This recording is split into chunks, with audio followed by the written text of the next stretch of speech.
ಪಕ್ಕ ರಾಜ್ಯದ ಪವನ್ ಕಲ್ಯಾಣ್ ಕೇಳಿಸ್ಬೇಕು. ಪಕ್ಕ ರಾಜ್ಯದ ಪವನ್ ಕಲ್ಯಾಣ್ ಕೇಳಿಸ್ಬೇಕು. ಯಾಕೆಂದ್ರೆ ಮತ್ತೊಬ್ಬ ಪವನ್ ಕಲ್ಯಾಣ್ ನಿಖಿಲ್ ಕುಮಾರಸ್ವಾಮಿ ಕರ್ನಾಟಕ ರಾಜ್ಯದಲ್ಲಿ ಹುಡ್ತಾವ್ರೆ. ಕೆಲವರು ಮಾತಾಡ್ತಾರೆ, ಚನ್ನಪಟ್ಟಣದಲ್ಲಿ ಸೋತ್ಬಿಟ್ಟು, ಮಂಡ್ಯದಲ್ಲಿ ಸೋತ್ಬಿಟ್ಟು, ರಾಮನಗರ ಸೋಟ್. ತಡೀರೇ, ತೊಡ್ರ ಹುಲಿ ಹಿಂದೆ ಹೋಗ್ತಿದ್ಯದಂತೆ, ಹಿಂದೆ ಹೋಗಿದ್ದಂತಲ್ಲ, ಮುಂದೆ ಜಂಪ್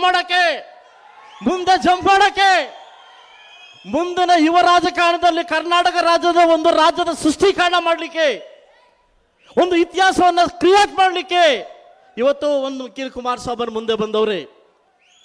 ಈ ರಾಜ್ಯದ ಉದ್ದಗಲೂ ಕೂಡ ನಿಖಿಲ್ ಕುಮಾರಸ್ವಾಮಿ ಅವರು ಇವತ್ತು ಅಬ್ಬರದ ಭಾಷಣ ಮಾಡ್ತವ್ರೆ. ಯಾಕೆ ಗೊತ್ತಾ? ಅವ್ರ ತಾತನಿಗೆ ಮಾತು ಕೊಟ್ಟವ್ರೆ, ನಾನಿದ್ದೀನಿ, ನಾನು ಪಕ್ಷವನ್ನು ಕಟ್ತೀನಿ ಅಂತ. ಸಾಕಷ್ಟು ವಿಚಾರ ನೀವು ಅರ್ಥ ಮಾಡ್ಕೋಬೇಕು.